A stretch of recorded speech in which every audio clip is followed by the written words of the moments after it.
Hi friends, welcome back to my channel. Friends, అమ్మమ్మ all in one YouTube ఛానల్కి స్వాగతం. Friends, ఈరోజు అన్నంలోకి బాగుండే పల్లీ చట్నీ, ఎండుమిరపకాయలతో పల్లీలతో చట్నీ చేశాను ఫ్రెండ్స్. ఇది అన్నంలోకి బాగుంటుందన్నమాట. దీన్నే కొంచెం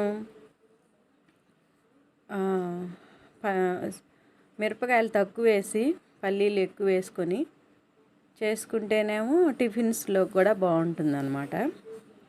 నేనైతే అన్నంలోకి ఉపయోగపడేటట్లుగా చేశాను ఫ్రెండ్స్. నాకు ఒక విషయం తెలియటం లేదు.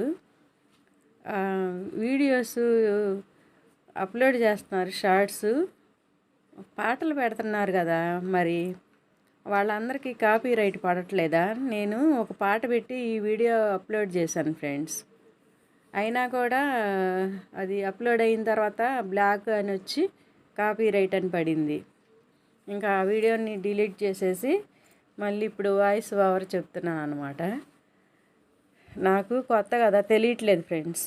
ఇప్పుడు పాటలు పెట్టుకోవాలంటే ఎలాగో కామెంట్ చేయరా కొంచెం. ఇప్పుడైతే ఎండుమిరపకాయలు కొంచెం నూనె వేసుకొని వేయించుకున్న తర్వాత ధనియాలు, జీలకర్ర వేసాను. అవి కూడా కొంచెం అట్లా వేగిన తర్వాత ముందుగా వేయించి పెట్టుకున్న